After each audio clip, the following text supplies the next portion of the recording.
Sarah Mitchell's hands trembled uncontrollably as she gripped the edge of the plaintiff's table, her knuckles turning white from the pressure.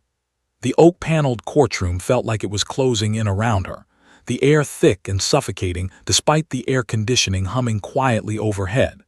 She could feel dozens of eyes boring into her back, court spectators, legal assistants, her ex-husband's smug family members who'd come to watch her lose everything that mattered. Her heart hammered against her so violently, she was certain everyone could hear it echoing through the cavernous space. Across the aisle, Mitchell sat with the posture of a man who'd already won. His designer suit probably cost more than Sarah's entire legal defense, and he wore it like armor. His new girlfriend, and polished, sat directly behind him, occasionally placing a manicured hand on his shoulder in a show of support that made Sarah's stomach turn. Caught Sarah's eye and offered the faintest smirk, a private victory gesture that only she would recognize. It was the same look he'd given her countless times during their marriage, right before he'd launch into one of his cruel tirades about how pathetic she was, how lucky she should feel that he even bothered with her. Sarah quickly looked away, focusing instead on her lawyer, Tom, a kind man in his 50s who'd taken her case at a reduced rate because he believed her story. But even Tom looked defeated now. His shoulders slumped as he shuffled through papers with the desperate energy of someone searching for a miracle he knew didn't exist. They'd been fighting this custody battle for 18 months. 18 months of depositions, court dates, psychological evaluations, and mounting legal bills that had drained Sarah's savings and forced her to take a second job waitressing on weekends. Lawyer Chambers stood before Judge like a matador delivering the killing blow. She was a woman who commanded attention, tall, silver-haired, with a voice that could cut through steel. She'd built her reputation destroying mothers in custody cases, and she was doing it again now with surgical precision. "Your Honor," Chambers said, holding up a stack of printed text messages, "these communications clearly demonstrate Ms. Mitchell's unstable emotional state. On March 15th, she sent Mr. Mitchell 17 text messages in a single hour, many of them incoherent and filled with accusations that have no basis in reality." Chambers read selected excerpts that, out of context, made Sarah sound paranoid and obsessive. What the lawyer didn't mention was that those messages had been sent the night Sarah discovered had taken Emma to meet his girlfriend without informing her, a violation of their temporary custody agreement that had sent Sarah into a panic. Next came the photos. Chambers displayed them on a large screen for everyone to see, Sarah's apartment looking cluttered and messy, dishes in the sink, laundry piled on the couch. "This is the environment where Mr. Mitchell's daughter is expected to live," Chambers said with theatrical disgust. Sarah felt tears burning behind her eyes. Those photos had been taken during an unannounced visit on a Sunday morning when Sarah had been working a double shift and hadn't had time to clean. But in Chambers' narrative, they became evidence of chronic neglect. Then came his new girlfriend, who took the stand with perfectly rehearsed testimony. "I've witnessed Ms. Mitchell dropping Emma off in what I can only describe as an emotionally volatile state," said, her voice dripping with false concern. "She's raised her voice in front of the child, made scenes in public places. I fear for Emma's emotional. It was all lies, exaggerations, and manipulations, but it was working." Judge, a stern woman in her early 60s with gray hair pulled back in a tight bun, listened to everything with an expression carved from granite. Sarah had heard Judge was fair but tough, someone who'd seen every trick in the book during her 25 years on the bench. But even fair judges could only rule on the evidence presented, and right now, that evidence painted Sarah as an unfit mother. In the back of the courtroom, 3-year-old Emma sat on the lap of Mrs. Henderson, a court-appointed guardian tasked with keeping the child calm during proceedings. Emma clutched her stuffed rabbit, Mr. Hoppy, against her chest, a worn, faded toy that Sarah had given her when she was born. The little girl's wide brown eyes darted around the room, taking in the raised voices, the tension, the fear radiating from her mother. Emma didn't understand legal terminology or custody arrangements, but she understood that something terrible was happening. She'd been shuttled between her parents' homes, interviewed by strangers with clipboards, asked questions about whether mommy or daddy made her feel safer. It was confusing and frightening, and all Emma wanted was for everything to go back to the way it was before, when mommy and daddy lived in the same house and nobody yelled all the time. Sarah risked a glance at her daughter and felt her heart shatter into 1,000 pieces. Emma's face was flushed, her little body tense with anxiety. Sarah wanted to run to her, scoop her up, and flee this nightmare courtroom, but she knew that would only make things worse. Instead, she sat frozen in place, forced to watch as her character was assassinated piece by piece. Tom leaned over and whispered, "We still have our turn, don't give up." But his voice lacked conviction. They both knew the truth, had more money, better lawyers, and a carefully constructed image of the perfect father. He'd spent months preparing for this moment, coaching witnesses, gathering evidence, building a case designed specifically to destroy Sarah's credibility. What made it all so unbearably unjust was that Sarah knew who really was. Behind closed doors, he was controlling, manipulative, and had a temper that could ignite without warning. He'd never hit Sarah or Emma. He was too smart for that. But his verbal abuse had been relentless during their marriage. He'd made Sarah doubt her own sanity, question her own worth, feel like she was lucky he tolerated her existence. And now, here in this courtroom, he was doing it again. Only this time, he was taking Emma away from her. As Chambers concluded her devastating presentation, she turned to face the judge with complete confidence. "Your Honor, based on the evidence presented, we respectfully request that primary custody of Emma Mitchell be awarded to Mr. Mitchell, with Ms. Mitchell receiving supervised visitation rights only. We believe this arrangement serves the best interests of the child." The words hit Sarah like a physical blow. Supervised visitation. That meant she'd only see her daughter a few hours a week, with a stranger watching her every interaction, documenting everything for court reports. She'd miss bedtime stories, Saturday morning pancakes, the way Emma sang silly songs in the bathtub. She'd become a visitor in her own daughter's life. Judge adjusted her glasses and looked down at the documents before her. "We'll hear from the defense, and then I'll make my ruling." Her tone was neutral, professional, giving nothing away. But Sarah had watched enough courtroom dramas to know that judges often made up their minds before all the evidence was in, and right now, the evidence was crushing her. Tom stood up, straightening his tie, preparing to mount a defense he knew was inadequate. Sarah closed her eyes and prayed for a miracle, for divine intervention, for anything that might save her from losing the only thing in the world that truly mattered. She had no idea that her prayer was about to be answered in the most unexpected way possible, by the most unlikely hero imaginable, or that the next 15 minutes would change everything she thought she knew about justice, truth, and the wisdom of 3-year-olds who see the world more clearly than any adult ever could. The courtroom felt like a pressure cooker about to explode, and nobody, not Sarah, not even Wise Judge, had any idea that everything was about to change. Officer Jake pushed open the heavy courtroom door as quietly as possible, wincing slightly as the hinges creaked despite his careful effort. At his side, connected by a standard-issue leather leash, walked Rex, 75 pounds of pure German Shepherd excellence, his black and tan coat gleaming under the fluorescent lights. Rex's ears swiveled forward, immediately assessing the new environment with the practiced awareness of a 5-year police veteran. His dark, intelligent eyes scanned the rows of wooden benches, the raised judge's bench, and the various people scattered throughout the room. Hadn't planned on sitting in on a custody hearing.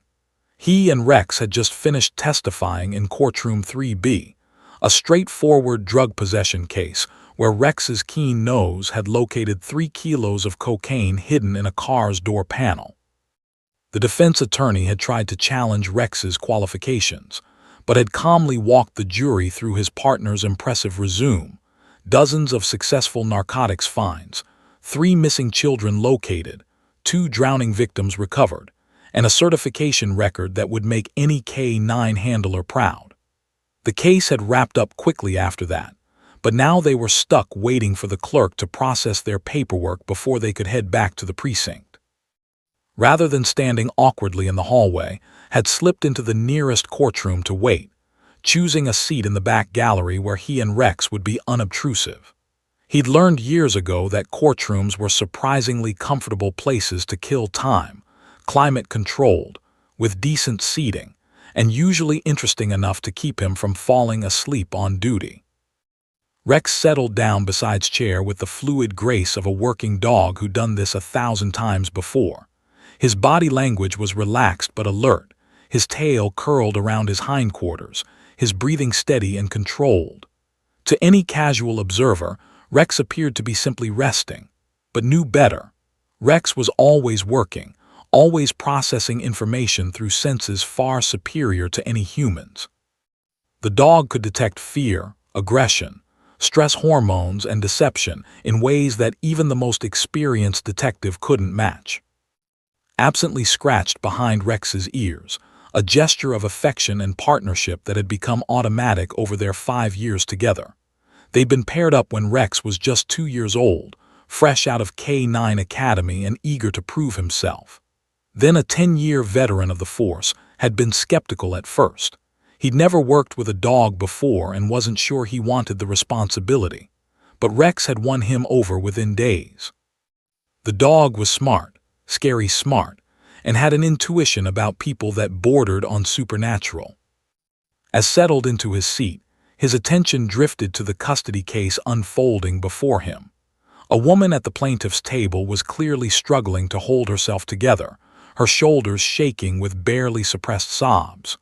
Her lawyer, an older gentleman who looked like he'd seen better days, was making valiant efforts to present a defense, but it seemed like an uphill battle. The opposing counsel, a sharp-dressed woman with silver hair, was methodically dismantling every argument with the precision of a surgeon. Had seen plenty of custody battles during his years on the force. They were always ugly, always painful, and rarely had clear-cut heroes or villains. Parents fought viciously over children, each convinced they were the righteous party, each certain that the other was unfit. Sometimes they were both right. Sometimes they were both wrong. Most of the time, the only real victim was the kid caught in the middle. His eyes found the little girl sitting in the back with a court guardian, maybe 3 or 4 years old, clutching a stuffed rabbit like it was a life preserver in a stormy sea. The child's face was flushed with anxiety, her small body rigid with tension. Felt a familiar pang in his chest. He had a daughter about that age at home, his pride and joy. He couldn't imagine putting her through something like this, couldn't fathom the kind of pain these parents were inflicting on their child by waging war in a courtroom. What noticed, and what made him pay closer attention, was Rex's reaction to the proceedings. His partner's ears had perked up in that particular way that meant something had caught his attention. Rex's gaze was fixed on the witness stand where a well-dressed man was preparing to testify. The dog's body had tensed ever so slightly, not aggressively, but with focused alertness. It was the same posture Rex took when he detected something off during a traffic stop. That sixth sense that told to be careful, to pay attention, to trust his partner's instincts. Frowned, studying the man on the witness stand more carefully. He looked like every other wealthy professional had encountered in courtrooms. Expensive suit, confident demeanor, perfectly styled hair. Nothing obviously wrong with him, but Rex didn't make mistakes. If the dog sensed something, there was something to sense. Over the years had learned to read Rex's signals with near-perfect accuracy. A tilt of the head meant curiosity. A low whine meant eagerness to work. A stiffened stance and forward-pointing ears meant alert, something worth investigating. And right now, Rex was definitely on alert.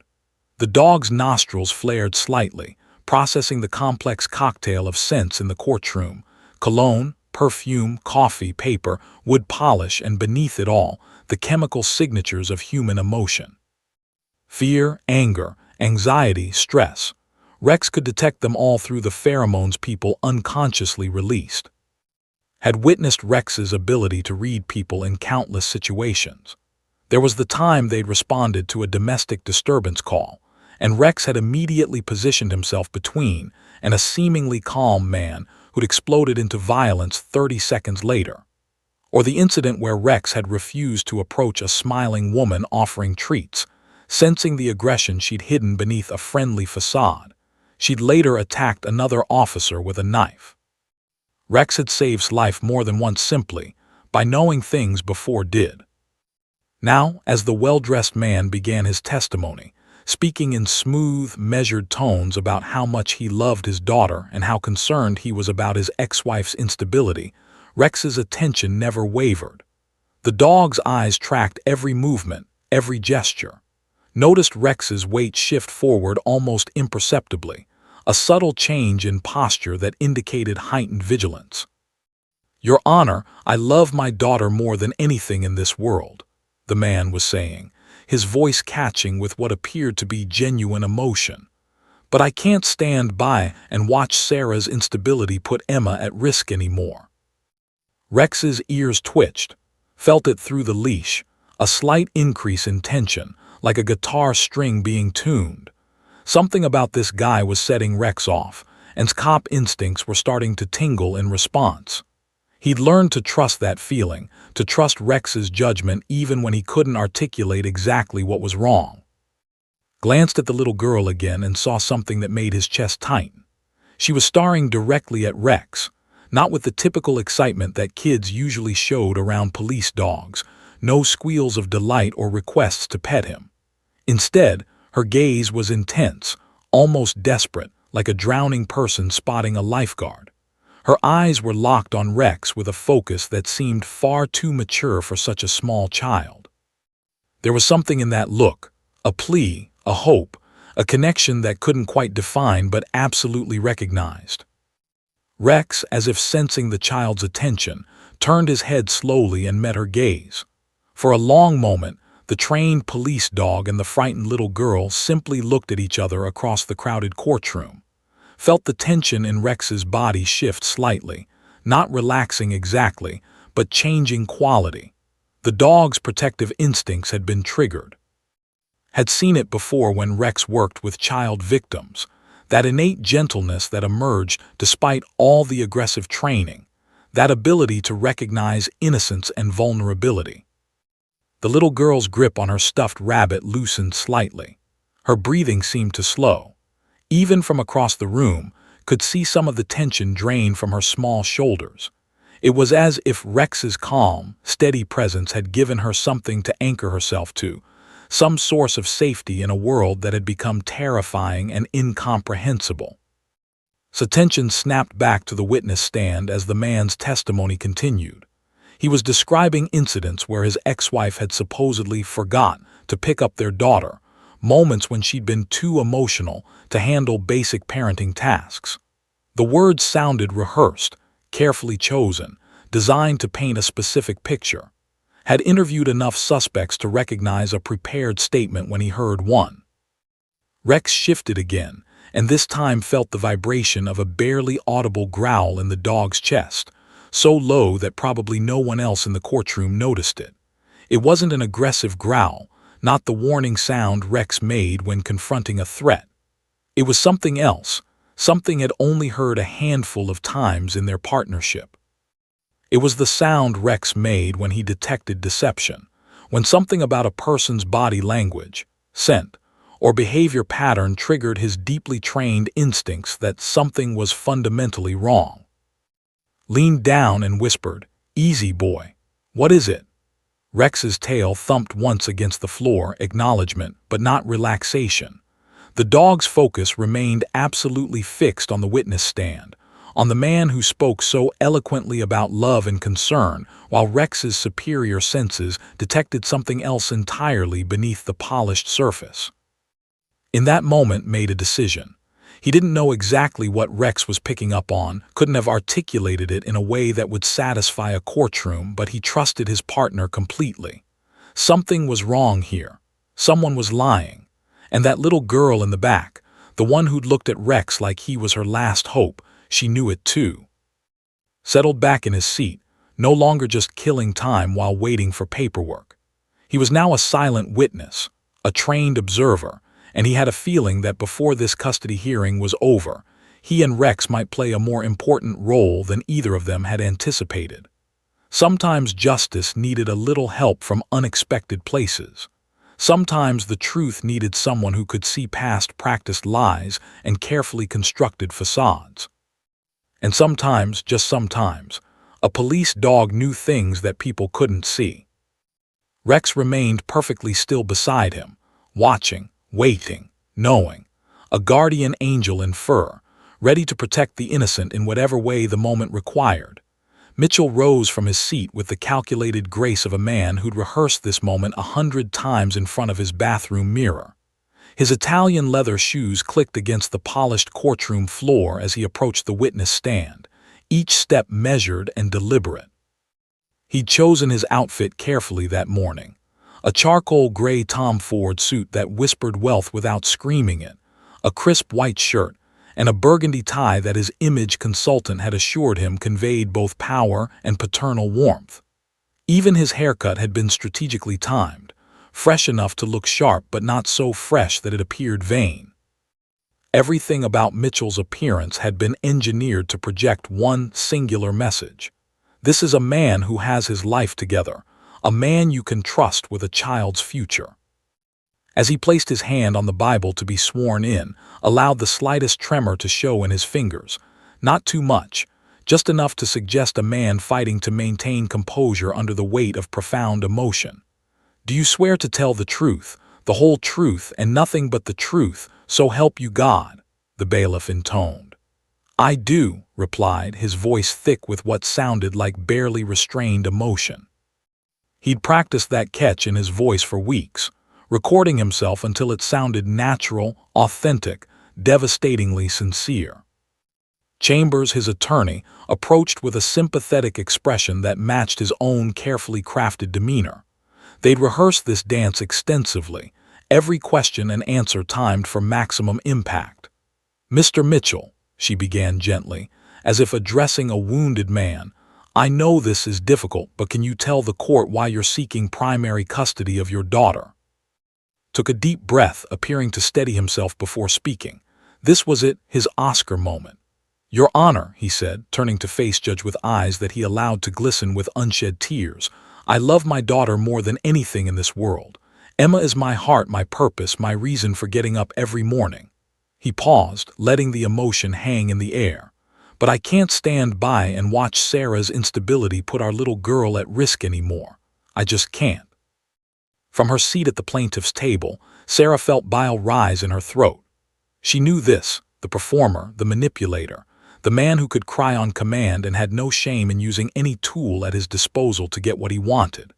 This was the same man who'd once convinced her own mother that Sarah was being paranoid when she tried to talk about his verbal abuse. The same man who'd gaslit her for years, making her question her own sanity, her own worth, her own perception of reality. "Can you give us specific examples of what concerns you?" Chambers prompted, her voice dripping with manufactured compassion. Nodded solemnly as if the weight of what he was about to share pained him deeply. "There have been so many incidents, Your Honor. Just last month, Sarah forgot to pick Emma up from. Our daughter waited there for 45 minutes, crying, thinking she'd been abandoned. The director had to call me to come get her." His voice cracked perfectly on the word crying. "When I asked Sarah what happened, she became hysterical, screaming at me, blaming me for things that made no sense. Emma witnessed the entire meltdown."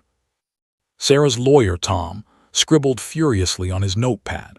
Sarah knew the truth. She'd been 15 minutes late that day because her car had a flat tire, and she'd called the to explain.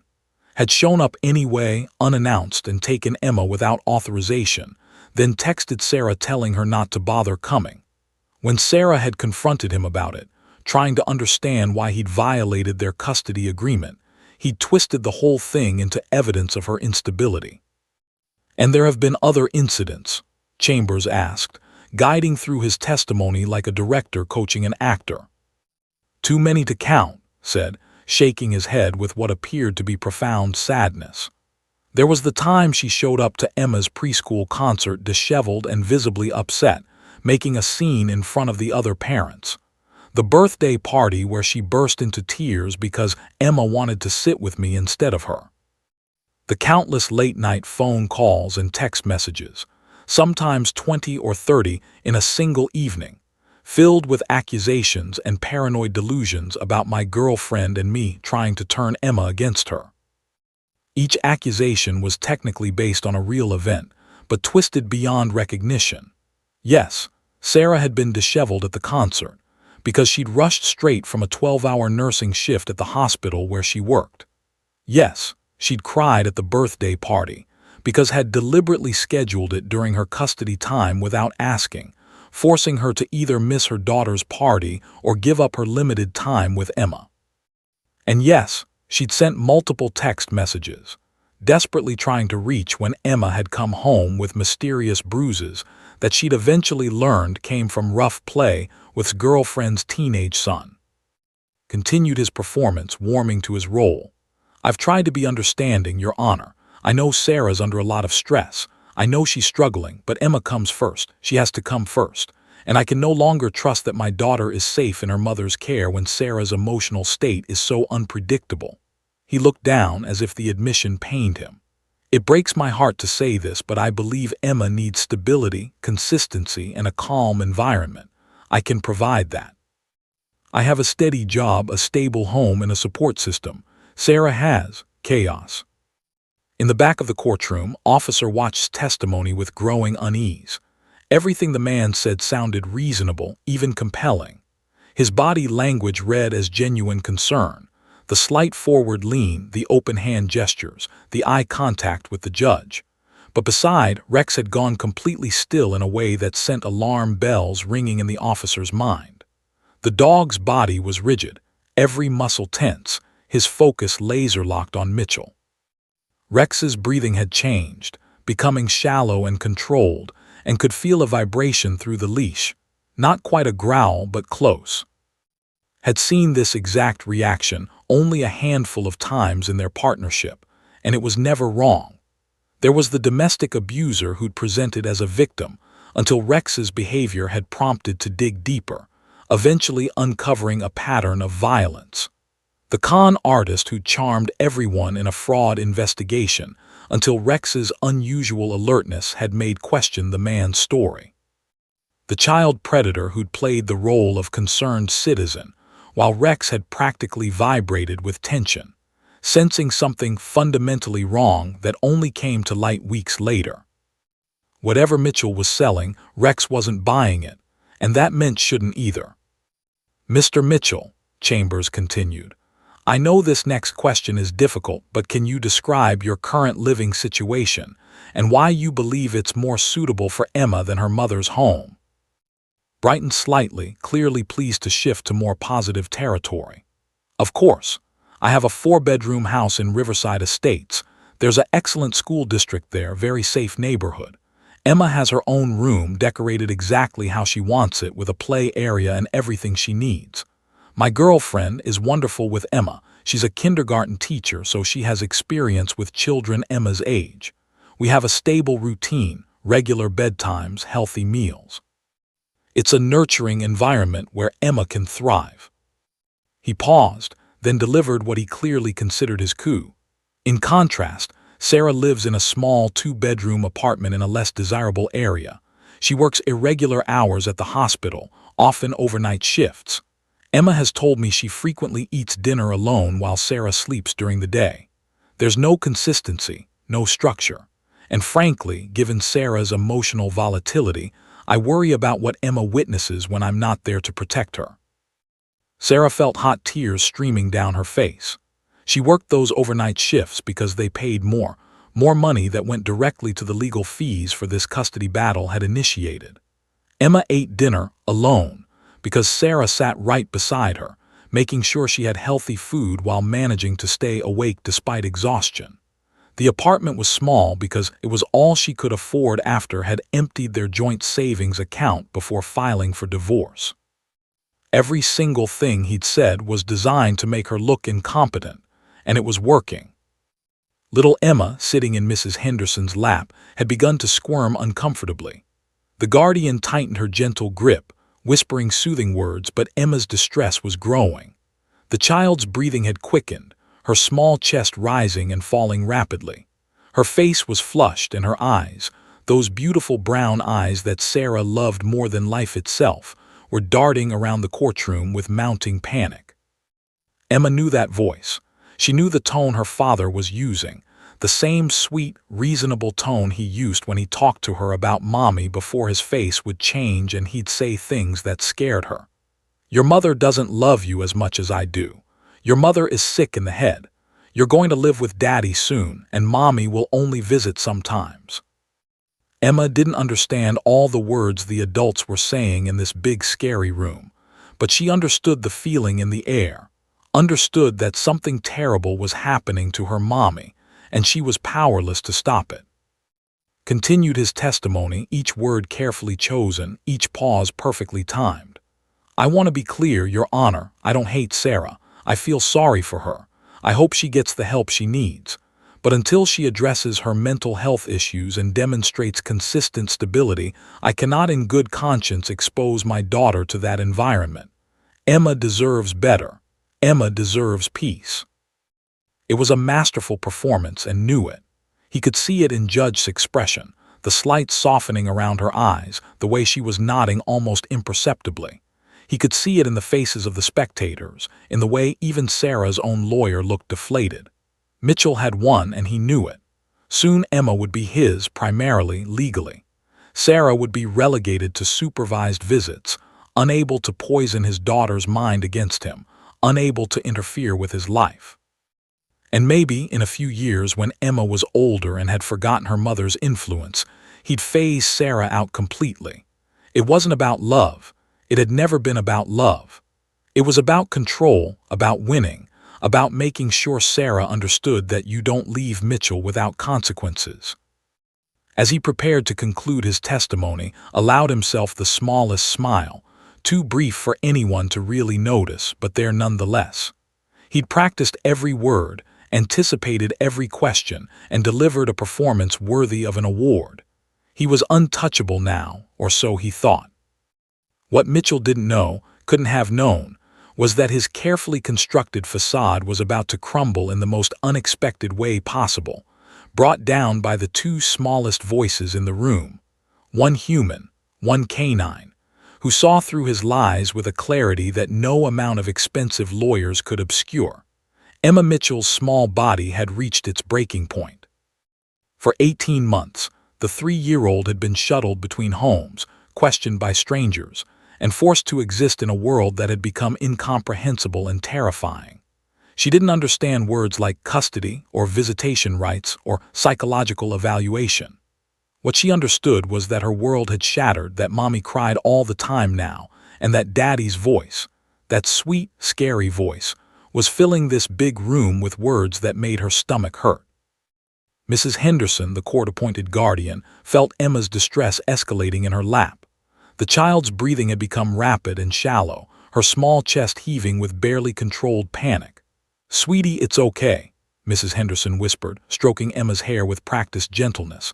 But it wasn't okay, and Emma knew it. The rabbit, Mr. Hoppy, was clutched so tightly in her small fists that her knuckles had turned white. Her face was flushed crimson, and tears were beginning to pool in her brown eyes. Emma's gaze swept across the courtroom desperately, searching for something, anything, that might make the terrible feeling in her chest go away. She saw her Mommy at the big table, crying, looking smaller and more broken than Emma had ever seen her. She saw her Daddy at the tall chair, talking in that voice that made Emma's skin prickle with a fear she couldn't name. She saw the old lady in the black dress with the wooden hammer who seemed to be in charge. She saw so many faces, some curious, some bored, some sympathetic, but none of them could help her.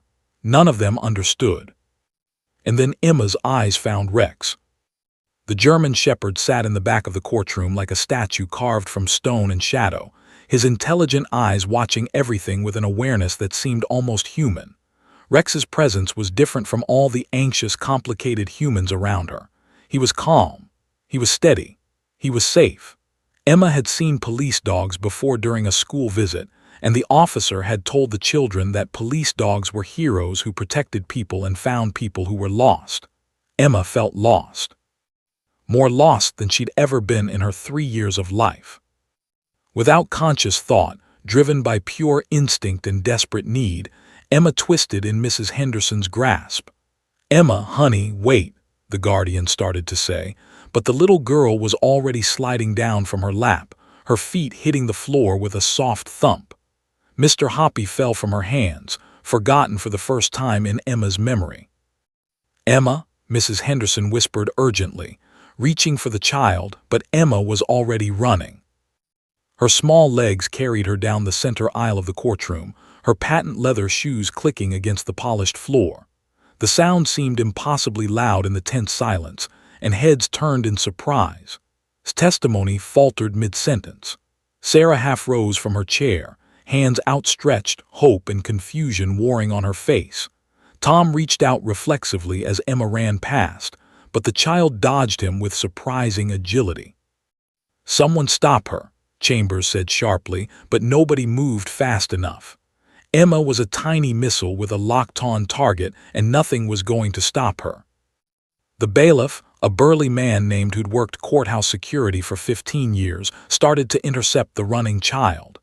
He'd seen plenty of courtroom disruptions, emotional outbursts, angry defendants, even the occasional thrown object. But a 3-year-old making a break for freedom was a new one. "Miss, come back to your seat," he called out, moving to block her path. But Emma wasn't running away. She was running towards something. And when the bailiff saw her destination, he hesitated, unsure of protocol for a child running toward a police K9. Officer saw Emma coming and instinctively tightened his grip on Rex's leash, preparing to pull his partner back if necessary. K9s were trained professionals, but they were still animals, and an unpredictable child rushing at them could trigger defensive instincts. "Stay," commanded quietly, his voice firm but not harsh. Rex's ears swiveled back momentarily, acknowledging the command, but the dog didn't move otherwise. Emma skidded to a stop directly in front of Rex, so close that she was almost touching the dog's nose. She was breathing hard, her face still flushed, her eyes wide and glassy with unshed tears. For a long moment she just stood there, staring at the German Shepherd with an intensity that seemed far too mature for such a small child. The entire courtroom had gone silent, everyone frozen in their seats, watching this unprecedented scene unfold. Rex lifted his head slowly, his movements careful and deliberate. His dark eyes met Emma's with a gentleness that made his chest tighten. The dog's posture shifted subtly, not standing, not aggressive, but alert and focused entirely on the frightened child before him. Felt the change in tension through the leash, felt Rex making a decision independent of any command. This wasn't threat assessment. This was recognition. Rex had encountered countless children in his career, scared kids at accident scenes, lost children in search and rescue operations, young victims of crimes who needed comfort. He'd been trained specifically to be gentle with children, to recognize their vulnerability, to provide calm stability in chaotic situations. But this was different. Could feel it. Rex wasn't just being professional. Rex was responding to something deeper, something had only witnessed a handful of times in their partnership. The dog's innate ability to recognize genuine innocence in distress. Emma's small hand rose slowly, trembling. She reached toward Rex, her fingers stretching out tentatively. Almost intervened, almost pulled Rex back, but something stopped him. Maybe it was the look in Emma's eyes, that desperate, drowning look of someone reaching for the only life preserver in sight. Maybe it was the absolute stillness in Rex's body, the deliberate gentleness in every line of the dog's posture. Or maybe it was simply cop instinct, honed by years on the force, telling him that something important was happening here, something that needed to play out without interference. Emma's fingers touched Rex's head, and the little girl let out a shuddering breath that seemed to carry all the tension from her small body. Rex didn't move, didn't flinch, didn't react except to lean his head ever so slightly into the child's touch, a gesture of acceptance, of protection, of understanding. Then Emma's hand dropped and her arm extended fully, her small finger pointing past Rex, past, directly at the witness stand where her father sat frozen in shock. The courtroom seemed to hold its collective breath. Judge leaned forward in her seat, her sharp eyes fixed on the child. Sarah's hands flew to her mouth, hardly daring to hope. His face had gone pale, his carefully maintained composure cracking visibly. Emma's voice, when it came, was small but crystal clear in the absolute silence of the courtroom. 2 words, just 2 simple words that a 3-year-old had learned to distinguish between good and bad, between safe and dangerous, between truth and lies. Bad man. The words hung in the air like a thunderclap. Emma's finger remained steady, pointing directly at Mitchell. Her other hand stayed on Rex's head, as if the dog was anchoring her, giving her strength to speak the truth that the adults had been too blind or too conflicted to see. "Emma, honey, what?" Mrs. Henderson started, having finally made her way down the aisle, but Emma wasn't finished. "Bad man," she repeated, louder this time, with more conviction. Her voice cracked with emotion, but the certainty in those 2 words was unmistakable. She turned back to Rex, and in a movement that made several people in the courtroom gasp, she threw her small arms around the German shepherd's neck and buried her face in his fur. Rex remained absolutely motionless, accepting the child's embrace with a patience and gentleness that seemed almost supernatural. His eyes, however, shifted from Emma to and felt the rumble building in his partner's chest, not quite a growl, but a vibration of recognition, of warning, of confirmation. Whatever Emma had just identified, Rex had been sensing it all along. His mind was racing. In his 15 years as a police officer, 5 of them with Rex, he'd learned to trust his partner's judgment absolutely. Rex didn't make mistakes about people. He didn't react to false threats or miss real ones. And right now, Rex's body language was sending a clear message. The child was right. The man on the witness stand was a threat. Everything Mitchell had just to, all those carefully crafted words about love and concern, had been a lie. And somehow, a 3-year-old child and a trained police dog had seen through it, when all the educated adults in the room had been on the verge of being fooled. The courtroom erupted into chaos. Lawyers were shouting. The bailiff was trying to restore order. Mrs. Henderson was attempting to comfort Emma while also trying to convince her to let go of the police dog. But through it all, 3 elements remained constant. Emma clinging to Rex like a lifeline, Rex standing steady and protective despite the commotion, and Mitchell's face growing redder and redder as his perfect performance crumbled around him. Judge's gavel came down with explosive force. "Order, order in this court." Her voice cut through the noise like a knife. The room gradually quieted, but the atmosphere had fundamentally changed. The careful choreography of the custody hearing had been shattered by 2 words from the smallest person in the room. Sarah's lawyer, Tom, had jumped to his feet so fast his chair nearly toppled over. "Your Honor, I request that the court take formal notice of the child's spontaneous declaration." His voice was urgent, energized by the first real hope he'd felt in months. This was an unprompted, genuine reaction from the minor child in question, made in a moment of extreme emotional distress, pointing directly at the petitioner. Chambers was already objecting, her voice sharp with barely controlled anger. "Your Honor, this is absurd. The child is 3 years old. She doesn't understand what she's saying. This is clearly the result of parental alienation. The mother has obviously coached her to." "I did not coach my daughter," Sarah's voice rang out, stronger than anyone had heard it during the entire proceeding. She was on her feet, tears streaming down her face, but for the first time they were tears of something other than hopelessness. "Emma's telling the truth.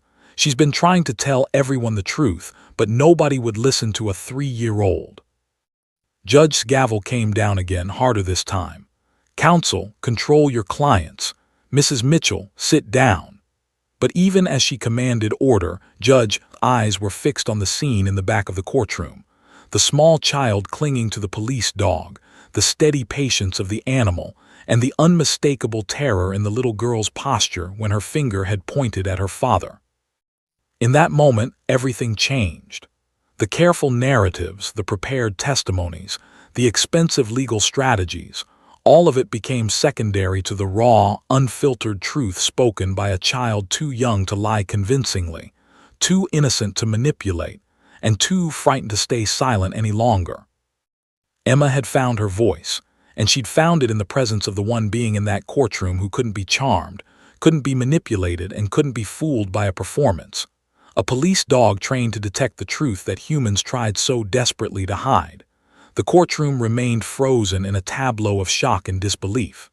Emma still clung to Rex's neck, her small body shaking with emotion, while the German shepherd stood like a statue, protective, calm, unwavering. Officer had one hand on Rex's back, feeling the controlled tension in his partner's muscles, sensing that the dog understood the gravity of this moment even if he couldn't comprehend the human complexities at play. Every eye in the courtroom was locked on the small child, the police dog, and the man in the witness stand whose face had transformed from confident composure to barely controlled rage. Judge had seen many things in her 25 years on the bench. She'd witnessed emotional breakdowns, dramatic confessions, unexpected revelations, and countless attempts at manipulation. But never, not once in her distinguished career, had she seen anything quite like this. A 3-year-old child in the midst of a heated custody battle had spontaneously fled to a police K-9 for protection and then identified her own father as a threat.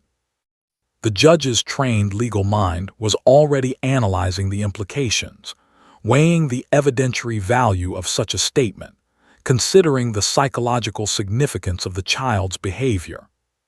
But it was reaction that truly captured Judge's attention. In her experience, innocent people responded to false accusations with confusion, hurt, or rational denial. Guilty people responded with anger, immediate, visceral, uncontrolled anger that erupted before their rational mind could craft an appropriate response. And Mitchell was very, very angry. His carefully maintained facade was cracking like ice under pressure. His jaw clenched so tightly that the muscles in his neck stood out like cords. His hands gripped the witness stand with white-knuckled intensity. His eyes, those same eyes that had glistened with manufactured tears just moments ago, now burned with something dark and dangerous. For just a second, maybe two, Mitchell's true face was visible to everyone in that courtroom. "That's ridiculous," said, his voice tight and controlled, but the effort of maintaining that control was visible in every tensed muscle of his body. "She's 3 years old. She doesn't know what she's saying. Sarah has obviously been poisoning her mind against me for months." But even as he spoke, trying to regain his composure, trying to slide back into the role of concerned father, Emma's reaction to his voice was damning.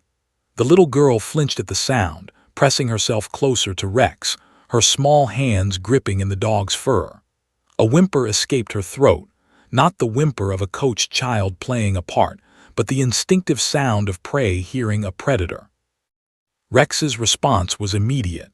The low rumble that had been building in his chest finally emerged as a barely audible growl, still controlled, still professional but unmistakable.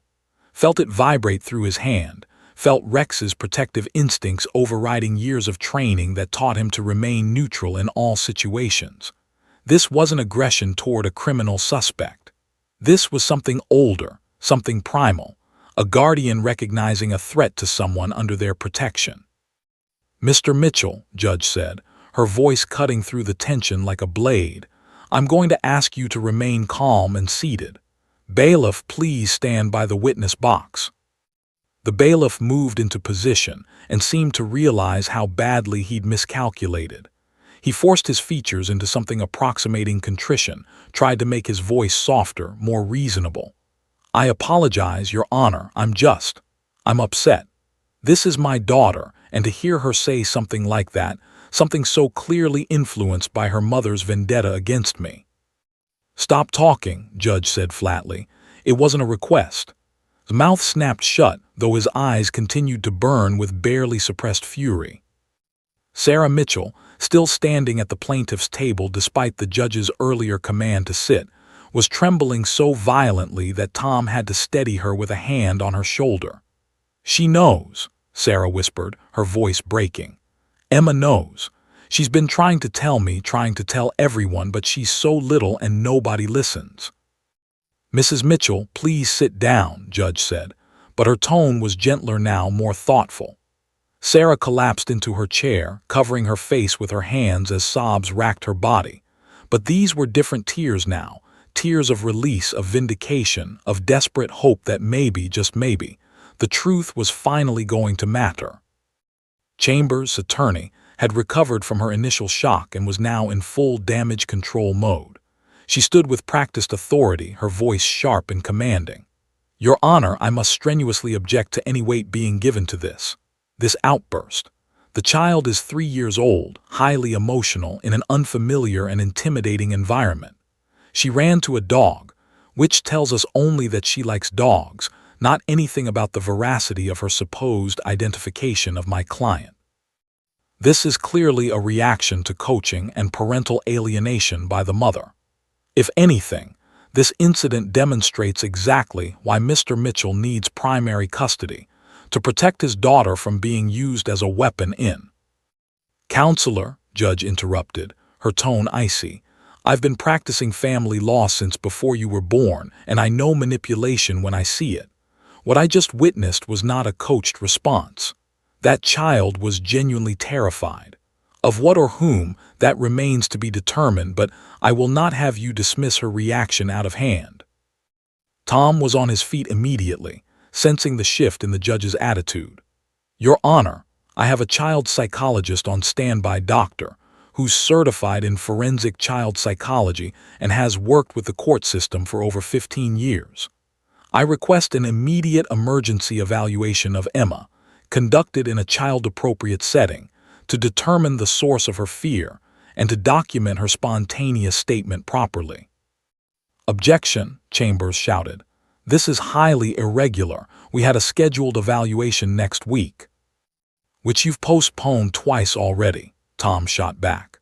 "Your Honor, this child just made a spontaneous declaration in open court.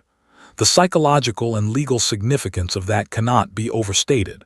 Doctor can conduct an age-appropriate evaluation immediately, using play therapy and non-leading techniques to understand what Emma was trying to communicate." Judge was silent for a long moment, her sharp eyes moving from Emma, still clinging to Rex, to whose mask was slowly sliding back into place, to Sarah, whose entire body radiated desperate hope. The judge had built her reputation on careful, measured decisions based on evidence and procedure. But she'd also built it on trusting her instincts, on recognizing when something was fundamentally wrong with a case, when the surface narrative didn't match the underlying truth. "Request granted," Judge said decisively. "We'll recess for 2 hours. Doctor will conduct an emergency evaluation of the minor child in the family consultation room. Officer, I'd like you and your K-9 partner to remain available. I may have questions about your observations during these proceedings." Nodded, surprised to be addressed directly but not surprised by the request. "Yes, Your Honor, Rex and I will be available." Half rose from the witness stand, his voice urgent.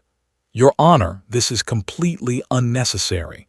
My daughter is clearly being traumatized by—" "Mr. Mitchell," Judge said, her voice cold enough to freeze water, "you will sit down, you will be quiet, and you will wait for my ruling. If you speak out of turn again, I will hold you in contempt. Am I understood?" For a moment looked like he might argue, might let the full force of his anger show. But he was smart enough, just barely smart enough, to recognize that he was losing control of the situation. "Yes, Your Honor," he said through gritted teeth, lowering himself back into his seat. Mrs. Henderson had finally reached Emma and Rex, kneeling beside them with gentle concern.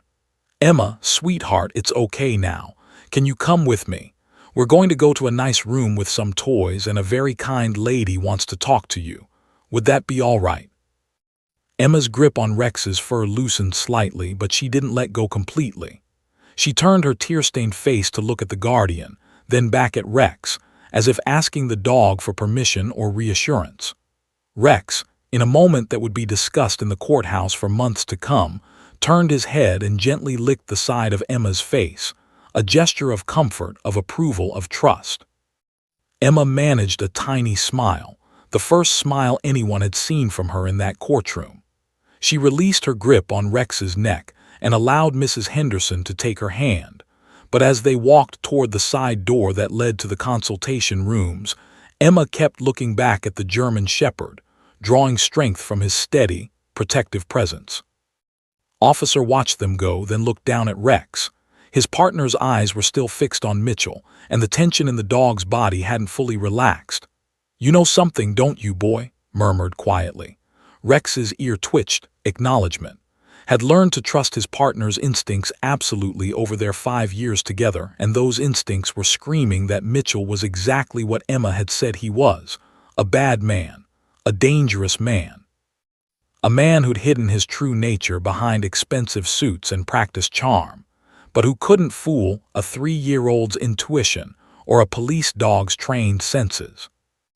As the courtroom slowly emptied for the recess, with being escorted out by the bailiff to wait in a separate room, with Sarah being comforted by Tom and daring to hope for the first time in months, with spectators whispering excitedly about what they'd just witnessed, remained seated with Rex at his side.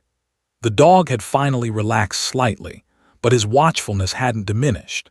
He was still on duty, still protecting, still guarding the truth that humans tried so hard to obscure. Scratched behind Rex's ears, a gesture of pride and gratitude. "Good boy," he said softly. "You saw right through him, didn't you? Right from the start." Rex's tail thumped once against the floor, confirmation, satisfaction, and the quiet confidence of a professional who'd done his job well. Sometimes justice needed help from unexpected places. Sometimes the truth needed voices that couldn't be silenced by expensive lawyers or manipulated by smooth-talking liars. And sometimes, just sometimes, that voice belonged to a frightened 3-year-old and a German shepherd who saw the world with a clarity that no human could match. 2 words had shattered Mitchell's carefully constructed performance. 2 simple words that carried the weight of truth: bad man. And everything that followed would prove just how right Emma had been. Doctor had been a forensic child psychologist for 16 years, and in that time, she'd interviewed hundreds of children in custody cases, abuse investigations, and trauma assessments. She'd learned to distinguish between coach statements and genuine memories, between parental influence and authentic experience, between a child's fantasy and a child's reality. As she prepared the family consultation room for Emma's evaluation, arranging colorful toys, soft cushions, and age-appropriate dolls on the floor, she reviewed the brief notes that Tom had provided about what had just transpired in the courtroom. A 3-year-old spontaneously identifying her father as a bad man while seeking protection from a police dog. It was unusual, certainly, but Doctor had learned long ago not to dismiss children's instincts. Young children, especially those under 5, often lacked the vocabulary to articulate complex emotional experiences, but their behavioral responses were remarkably honest. They hadn't yet learned to hide their true feelings behind social niceties or manipulated narratives. When a 3-year-old was afraid, that fear was real, even if the child couldn't explain its source in adult terms. Emma entered the room holding Mrs. Henderson's hand, her eyes still red from crying, her small body tense with residual anxiety. Doctor smiled warmly, keeping her body language open and non-threatening. "Hi, Emma. My name is. I have some toys here and I was hoping you might want to play with me for a little while. Would that be okay?" Emma's grip on Mrs. Henderson's hand tightened, and she didn't respond verbally, but her eyes drifted to the toys, particularly to a set of family dolls that Doctor had deliberately placed in her line of sight. It was a standard tool in play therapy, allowing children to act out scenarios and relationships through play that they couldn't articulate through words. "It's okay, sweetie," Mrs. Henderson said gently. I'll be right here in this chair by the door. You're safe. Doctor is very nice and she just wants to play with you." Over the next 90 minutes, Doctor worked with Emma using techniques refined through years of practice. She didn't ask leading questions. She didn't mention Emma's father or mother by name. Instead, she let Emma guide the play, offering gentle prompts and observations while the little girl arranged and rearranged the family dolls in various scenarios. What emerged was a pattern that Doctor had seen too many times before, and it made her heart ache. Emma consistently separated the daddy doll from the mommy doll and the little girl doll. When Doctor asked Emma to show her what happened when the little girl was with the daddy doll, Emma's play became noticeably more agitated. The daddy doll's voice, supplied by Emma in a deeper, harsher tone, told the little girl doll that mommy is bad and mommy doesn't love you. When Doctor gently asked how the little girl doll felt about that, Emma made the small doll hide behind a toy house, her own voice becoming small and frightened. Scared. "What is the little girl scared of?" Doctor asked softly, maintaining her clinical objectivity even as her stomach tightened with growing concern. Emma picked up the daddy doll and made it move toward the little girl doll with jerky, aggressive movements. "He yells," Emma said simply. "He says bad words about mommy. He says if I tell, I won't see mommy anymore." The little girl's voice cracked on the word anymore, and tears began sliding down her cheeks again. Doctor documented everything carefully: Emma's word choices, her body language, the spontaneous nature of her disclosures, the emotional consistency of her responses. This wasn't a coached narrative. This was a child processing traumatic experiences through the only medium available to her: play. "Emma," Doctor said gently, "when you pointed at your daddy in the big room and you said bad man, can you tell me why you said that?" Emma was quiet for a long moment, her small hands clutching the little girl doll protectively. Finally, she whispered, "He has a scary face. When he talks nice but his eyes are mean, like he's pretending." The sophistication of that observation stunned Doctor. 3-year-olds weren't supposed to be able to articulate the concept of incongruence between facial expression and intention, yet Emma had identified exactly that: the disconnect between his performed gentleness and his underlying hostility. Children were often far more perceptive than adults gave them credit for, especially when it came to reading the emotions of their primary caregivers. "And the big dog," Doctor prompted. "Why did you run to the big dog?" Emma's face brightened slightly at the memory. "He was good. His eyes were good, not pretend good, real good." She hugged the little girl doll close. "He made the scary go away." Doctor felt her professional composure threatened by the ache in her chest. This child had learned to distinguish between authentic safety and performed safety, between genuine care and manipulative control. That level of vigilance in a 3-year-old spoke to an environment where trust had been repeatedly violated, where Emma had learned that she couldn't always believe what adults told her, that she had to rely on deeper instincts to determine who was truly safe. Meanwhile, in a separate waiting room, Mitchell was unraveling. His lawyer, Chambers, sat across from him, her expression a mixture of frustration and calculation. "You need to pull yourself together," she said sharply. "That outburst in the courtroom was exactly what we didn't need. You're supposed to be the calm, rational parent, remember. That's our entire strategy." His jaw clenched. She shouldn't have said that. Emma knows better. Sarah's been poisoning her mind against me, and now it's coming out in court. "Stop," interrupted. "Stop right now. That kind of talk is what got you into trouble in the first place. When we go back in there, you need to look hurt, not angry. Confused, not hostile. Can you do that? Because if you can't, we're going to lose this case." Forced himself to take a deep breath, trying to summon the composure that had served him so well earlier. But the mask was harder to maintain now, the performance more difficult to sustain. Emma's 2 words had shaken something loose in his carefully constructed facade, and he could feel control slipping through his fingers like water. "I can do it," he said, but even he could hear the strain in his voice. In yet another room, Sarah Mitchell sat with Tom, barely able to breathe as she waited for news from Emma's evaluation. "What if they don't believe her?" Sarah whispered, voicing her deepest fear.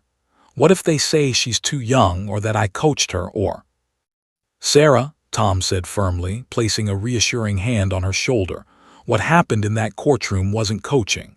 Nobody could have predicted that Emma would run to a police dog and point at. That was pure instinct, pure honesty. And Judge saw it. I've practiced in front of her for 12 years, and I've never seen her look at someone the way she looked at after his outburst." "He's going to be so angry," Sarah said, her voice hollow with old, familiar fear. "When this is over, when he doesn't get what he wants, he's going to make me pay for it somehow." Tom's expression hardened. "Not if I have anything to say about it, and not if Judge sees what I think she's going to see in doctor's report." Back in Judge's chambers, the judge sat alone with her thoughts, reviewing her notes from the morning's proceedings. She'd presided over hundreds of custody cases, and she prided herself on her ability to cut through emotional manipulation to find the truth. But this case had troubled her from the beginning. Something about Mitchell's testimony had felt off, too polished, too perfect, too rehearsed. And Sarah Mitchell, despite appearing emotionally volatile, had shown a genuine desperation that spoke to authentic suffering rather than vindictive game playing.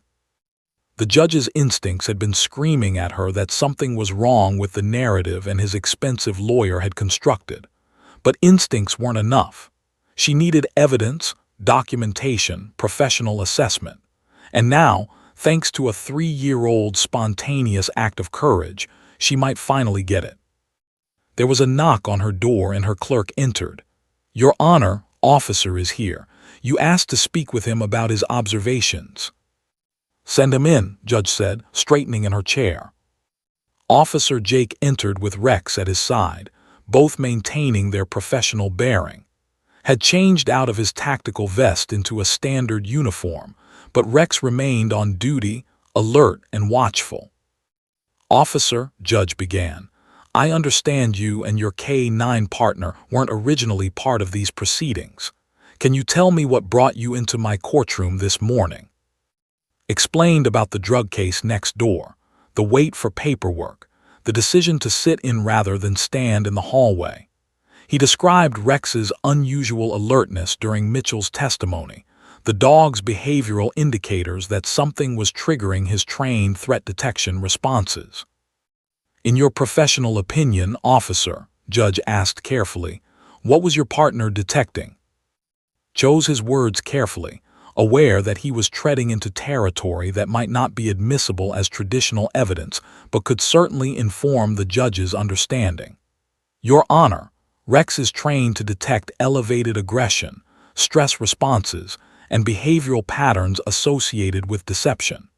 During Mr. Mitchell's testimony, Rex showed clear indicators of detecting those patterns. When the child ran to him, Rex's response was protective. He recognized her fear as genuine and responded accordingly. And when the child pointed at Mr. Mitchell, Rex's body language confirmed what his earlier alertness had suggested. That individual represented a threat." Judge nodded slowly, absorbing this information. "And in your 5 years working with Rex, how reliable would you say his assessments are?" "I've never known him to be wrong, Your Honor," said simply.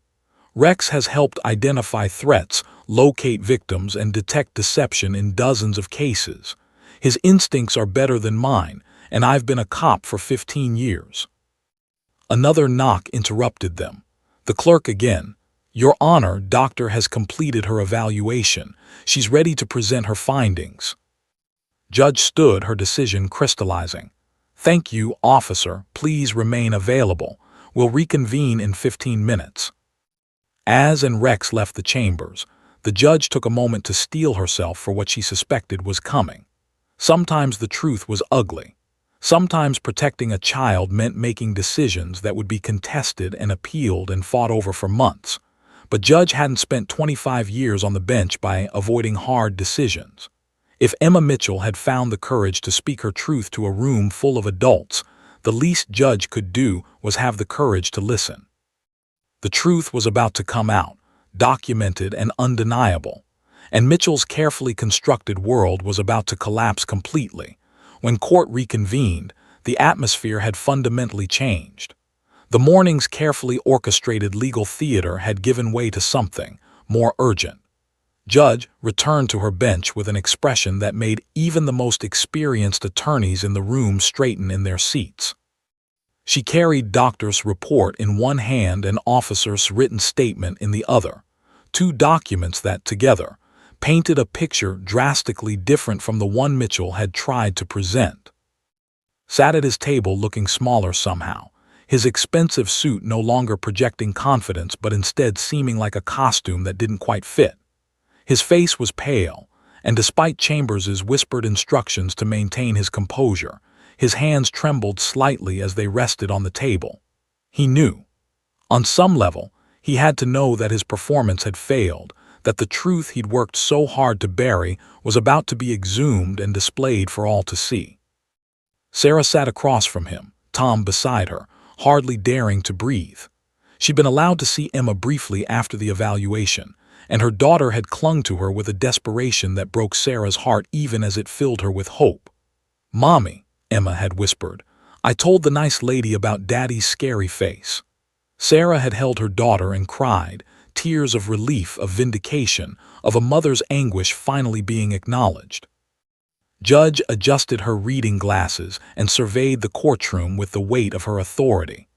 "Before I proceed with my ruling, I want to address some highly unusual circumstances that have emerged during these proceedings. Doctor, please approach." Doctor rose and walked to the witness stand with professional dignity. After being sworn in, she opened her file and prepared to deliver her findings. Judge nodded for her to begin.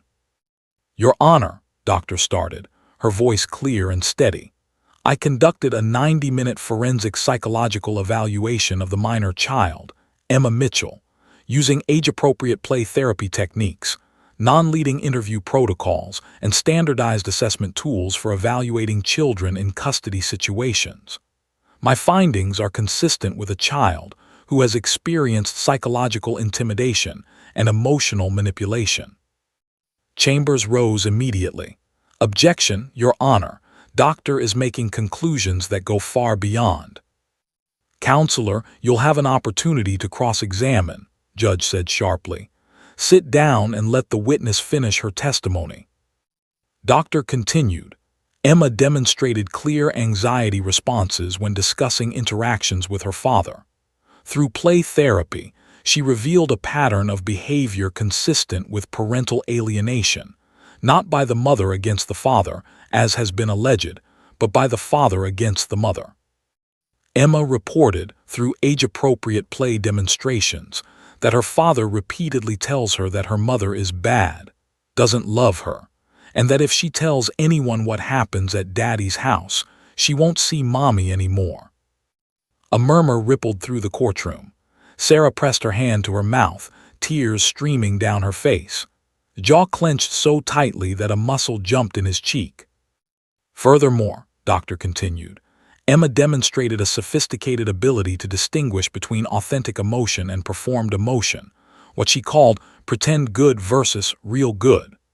This level of vigilance in a 3-year-old suggests an environment where she's had to become of adult emotional states for her own psychological safety. When I asked Emma why she ran to the police dog instead of to either parent, she said, and I quote, 'His eyes were real good, not pretend good.' This indicates that Emma has learned not to trust superficial displays of kindness, and instead relies on deeper instinctual responses to determine safety." Judge leaned forward, her expression grave. "In your professional opinion, Doctor, was Emma's statement in the courtroom, identifying her father as a bad man, a coached response, or a genuine expression of her emotional state?" "Unquestionably genuine, Your Honor," Doctor replied without hesitation. "The spontaneity of her action, the physical manifestation of her fear response, and the consistency of her subsequent statements during evaluation all confirm authenticity. Children this age cannot sustain complex deceptions. What we witnessed was a frightened child reaching out to the only source of safety she could identify in that moment, a police dog trained to protect people. "Thank you, doctor," Judge said. She turned to Chambers. "Your cross-examination will be brief, counselor. I'm aware of the time." Chambers stood, her strategy clearly shifting to damage control. "Doctor, isn't it true that children this age are highly suggestible and can be influenced by—" "In general, yes," Doctor interrupted calmly. "But I've been doing this for 16 years, Ms. Chambers. I know the difference between suggestion and genuine trauma response. Emma Mitchell is exhibiting classic signs of a child caught in a psychologically coercive situation. Her fear is real, not imagined or implanted." Chambers tried several more approaches, but Doctor's testimony remained unshakable. Finally, the attorney sat down, her expression tight with barely concealed frustration. "I'd now like to hear from Officer," Judge announced. "Officer, please approach." Stood Rex, immediately rising with him, and together they walked to the witness stand. It was highly unusual for a K-9 to be present during testimony, but Judge had specifically requested Rex's presence, and no one was going to argue with her at this point. After being sworn in, explained his background: 15 years with the police force, 5 years as a K-9 handler, specialized training in threat assessment, and Rex's impressive service record. Then he moved to the heart of his testimony. "Your Honor, I need to explain something about K-9 detection that most people don't fully understand," began. "We train dogs to find drugs, explosives, bodies, and missing persons. But the foundation of all that training is teaching them to read human behavior and chemical signals that humans unconsciously emit. Dogs can detect fear, aggression, stress hormones, and deception through scent markers and behavioral patterns that we can't consciously perceive." Judge nodded, following his explanation with evident interest. "During Mr. Mitchell's testimony this morning," continued, "Rex exhibited clear alert behaviors. His ears were forward, his body was tense, and his focus was locked on the witness. In 5 years of partnership, I've learned to read those signals perfectly. Rex was detecting elevated aggression and stress patterns that were incongruent with Mr. Mitchell's calm verbal presentation. In simpler terms, Your Honor, Rex knew that Mr. Mitchell's outward appearance didn't match his internal state." Shifted uncomfortably in his seat, his face reddening. Chambers started to rise, then apparently thought better of it and remained seated. "When the child ran to Rex," continued, "my partner's response was immediate and instinctual. He recognized her fear as genuine and positioned himself as a protector. And when she pointed at Mr. Mitchell and said, 'Bad man,' Rex's body language confirmed what he'd been sensing all along. That individual represented a threat to the child." "Officer," Judge asked, "in your professional experience, how reliable are Rex's assessments of people?" Didn't hesitate. "Completely reliable, Your Honor. Rex has helped identify threats, locate endangered children, and detect deception in over 100 cases. He's never been wrong about a threat assessment. Not once. Dogs don't have ulterior motives, they don't play politics, and they can't be manipulated by charm or expensive suits.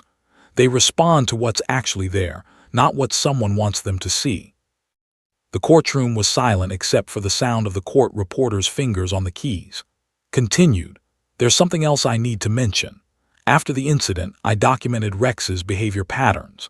Dogs have approximately 300 million scent receptors compared to our 6 million. They can detect the chemical signature of fear, which includes cortisol and adrenaline released through sweat and breath. When Emma approached Rex, my partner would have detected her elevated fear response. But he also would have detected the source of that fear through directional scent tracking and behavioral observation." Judge absorbed this information carefully.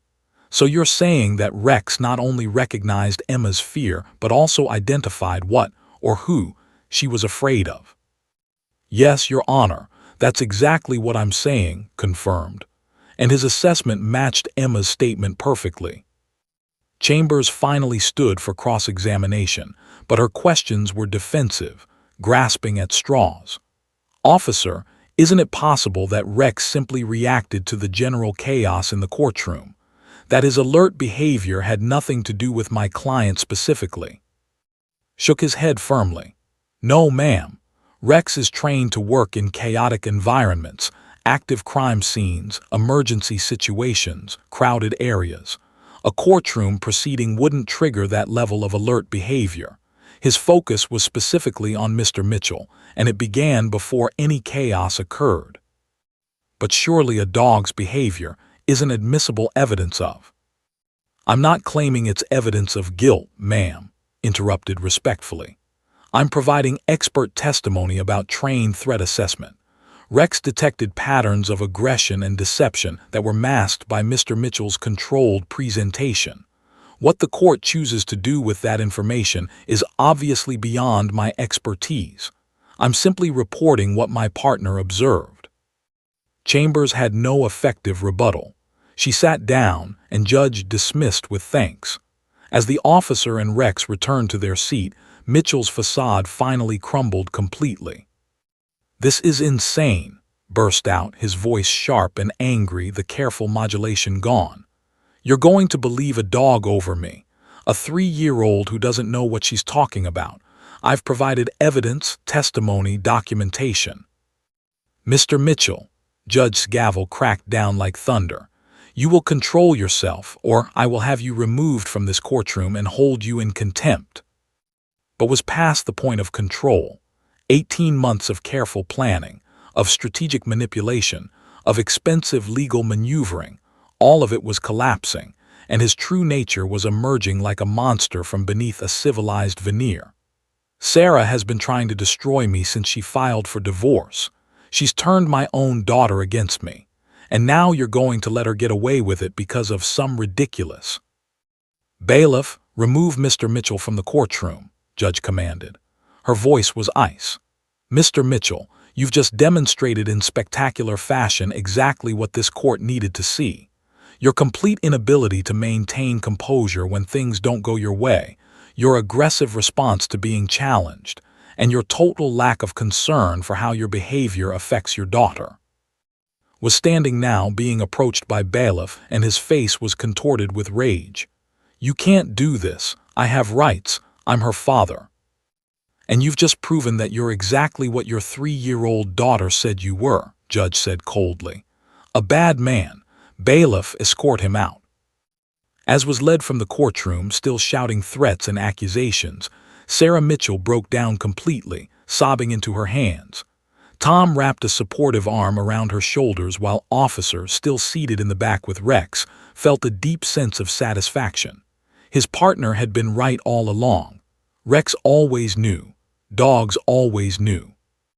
The truth couldn't hide from a German Shepherd trained to find it, and justice was finally about to be served. The courtroom felt different after its explosive removal. The air itself seemed lighter, as if a dark cloud had been forcibly expelled, leaving behind the possibility of sunlight. Sarah Mitchell sat at the plaintiff's table, trembling with a mixture of exhaustion, hope, and disbelief. Tom squeezed her shoulder reassuringly, but even he seemed stunned by how dramatically the proceedings had shifted. In the back of the courtroom, Officer remained seated with Rex, the German Shepherd's calm presence a steady anchor in the aftermath of chaos. Judge took her time organizing her notes, allowing the courtroom to settle into hushed anticipation. She'd made her decision, but the gravity of what she was about to do, fundamentally altering the trajectory of a child's life, required a moment of reflection. In her 25 years on the bench, Judge had learned that the most important rulings weren't just about legal precedent or procedural correctness. They were about protecting the vulnerable, about seeing past manipulation to truth, about having the courage to make decisions that would be criticized and appealed, but were nonetheless right. "This court will now deliver its ruling," Judge announced, her voice carrying the full weight of judicial authority.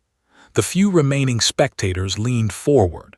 Sarah's breathing became shallow and rapid. Even the court reporter seemed to pause for a fraction of a second before resuming her work.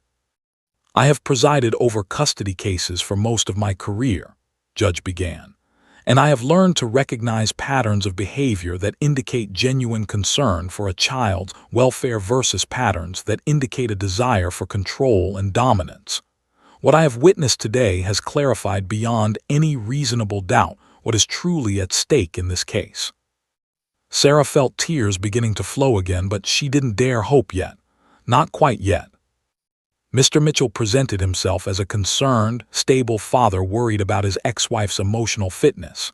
The judge continued, her tone measured and deliberate. He provided carefully selected evidence, polished testimony, and maintained an appearance of reasonableness, until the moment his narrative was challenged.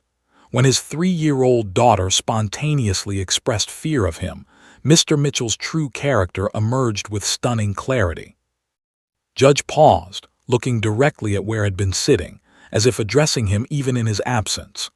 The outburst we witnessed, the inability to control his temper, the aggressive response to being questioned, the complete lack of concern for how his behavior would affect his daughter, these are not the actions of a stable, child-focused parent. These are the actions of someone whose primary concern is control and winning, not the of a 3-year-old child. Sarah's hand flew to her mouth as the full implication of the judge's words began to sink in. Tom's grip on her shoulder tightened, and she could see him fighting to maintain his own professional composure. "Furthermore," Judge continued, "Doctor's evaluation revealed a pattern of psychological manipulation and parental alienation, not by Ms. Mitchell, as has been alleged, but by Mr. Mitchell himself. Emma's statements, both spontaneous and during evaluation, demonstrate a child who has been systematically taught to fear her mother while simultaneously being intimidated into silence about her experiences with her father." The judge lifted Officer's statement. "Additionally, I have considered the expert testimony of Officer regarding his K-9 partner's behavioral assessment. While not traditional evidence, the observations of a trained threat detection animal, combined with expert handler interpretation, provide valuable context for understanding the dynamics we witnessed today. Rex identified threat patterns in Mr. Mitchell that were hidden beneath a veneer of civility, patterns that became obvious when Mr. Mitchell lost control of his performance." Judge set down her papers and removed her glasses, her expression stern but not unkind as she looked at Sarah. "Ms. Mitchell, you have presented as an imperfect parent, emotional, struggling financially, working difficult hours to make ends meet, but nothing I have seen suggests you are a danger to your daughter. What I have seen is a woman fighting desperately to protect her child from a situation she couldn't adequately articulate because the abuse was psychological rather than physical, because the manipulation was subtle rather than overt, and because her ex-husband is skilled at presenting a false image of stability." Sarah was sobbing openly now, her whole body shaking with the release of 18 months of terror, frustration, and helpless rage. Tom handed her a tissue, his own eyes suspiciously bright. "Therefore," Judge announced, her voice ringing with finality, "this court rules as follows. Primary physical and legal custody of Emma Mitchell is hereby awarded to Ms. Sarah Mitchell, effective immediately." The courtroom erupted in whispers, but Judge wasn't finished. She raised her hand for silence and continued, "Mr. Mitchell is granted supervised visitation only, to take place at an approved family visitation center for 2 hours per week. This arrangement will remain in effect until such time as Mr. Mitchell completes a comprehensive psychological evaluation, a 12-week anger management program, and a 16-week parenting class focused on age-appropriate emotional development and communication." Sarah's sobs had become gasps of relief, of joy, of overwhelming gratitude. She couldn't speak, couldn't process what she was hearing. Emma was hers. Her baby was coming home. "Furthermore," the judge continued, her tone hardening, Mr. Mitchell is prohibited from making any disparaging remarks about Ms. Mitchell to Emma or in Emma's presence. Any violation of this order will result in immediate suspension of visitation rights pending further review. The court will revisit this custody arrangement in 6 months to assess progress and determine if any modifications are warranted. Judge looked at the documents before her one final time, then directly at Tom. Mr. Please ensure that Ms. Mitchell understands the full terms of this order. Ms. Chambers, you will communicate these terms to your client, along with the fact that should he choose to appeal this decision, his conduct during today's proceedings will be part of the appellate record. Yes, Your Honor, both attorneys responded, though Chambers's voice was notably flat and defeated. This court is adjourned, Judge declared, and her gavel came down with a sharp crack that seemed to seal Emma's fate with finality. For a moment, Sarah couldn't move. The weight of 18 months of legal battle, of sleepless nights and mounting debt, of watching her ex-husband try to steal her daughter through manipulation and lies, all of it lifted at once, leaving her feeling simultaneously lighter than air and unable to stand. Tom had to support her as she rose on shaking legs. "We did it," Tom said, his voice thick with emotion. "Sarah, we actually did it." "Emma," Sarah whispered, "I need to see Emma." Mrs. Henderson appeared as if summoned, and in her arms was Emma, who'd been kept in the consultation room during the final proceedings. The moment Emma saw her mother, she reached out with both arms. "Mommy." Sarah took her daughter and held her so tightly that Emma squeaked in protest before wrapping her small arms around Sarah's neck. "It's okay, baby," Sarah whispered through her tears. "Everything's going to be okay now. You're coming home. You're staying home." Emma pulled back just enough to look at her mother's face, her small hands patting Sarah's wet cheeks with concern. "Don't cry, Mommy. The bad man went away." Sarah laughed through her tears, a sound of pure, unfiltered relief. "Yes, baby, the bad man went away, and you were so brave. You were so brave." As Sarah held her daughter, rocking her gently and whispering reassurances, Officer approached with Rex. The German shepherd's tail was wagging gently, and his expression, if a dog could be said to have an expression, seemed satisfied content. "Ms. Mitchell," said quietly, "I just wanted to say, Rex and I are glad we could help." Sarah looked up at him, tears still streaming down her face, and reached out to grasp his hand. "Thank you," she said, her voice breaking. "Thank you so much. You have no idea what you've done for us." Smiled and shook his head. "All we did was tell the truth about what we observed. The real hero here is Emma. She found her voice when it mattered most." Emma, hearing her name, turned in her mother's arms and looked at Rex. Her face broke into the most beautiful smile Sarah had seen in months, a real smile, genuine and unafraid. "Good dog," Emma said, reaching out to pat Rex's head with her small hand. Rex's tail wagged harder, and he leaned into the child's touch with remarkable gentleness for such a powerful animal, felt his own throat tighten with emotion. "Yeah, he is a good dog," he agreed, "and you're a very brave girl." Emma nodded solemnly, accepting the compliment with the seriousness of someone who'd been through something difficult and survived it. Then she turned back to her mother, tucking her head under Sarah's chin, finally safe. As Sarah carried Emma out of the courtroom, Tom walking beside them discussing next steps and paperwork that needed to be filed, she felt truly free for the first time in 18 months. The legal battle wasn't completely over, would likely appeal. There would be supervised visitation sessions to coordinate, therapy for Emma to help her process everything she'd experienced. But the worst was behind them. Emma was hers, legally and unquestionably. Her daughter was coming home. In the back of the courtroom, Officer gathered his paperwork and prepared to leave with Rex. As they walked toward the exit, he glanced back one last time at the scene. Mother and daughter reunited, justice finally served, truth finally acknowledged. "You did good today, partner," murmured to Rex, scratching behind the dog's ears. "Really good." Rex's tail wagged in acknowledgement, and together they left the courtroom, ready to return to their normal duties. For in Rex, this had been an unusual day, an unexpected detour from their regular work. But for Sarah and Emma Mitchell, it had been the day their lives changed forever. The day a 3-year-old found the courage to speak her truth. The day a police dog saw what humans had missed. The day justice was served not because of expensive lawyers or carefully crafted narratives, but because of honesty, instinct, and the simple wisdom of a child who knew the difference between pretend good and real good. Sometimes heroes come in unexpected forms. Sometimes they wear badges and fur. Sometimes they're barely 3 feet tall with their whole lives ahead of them.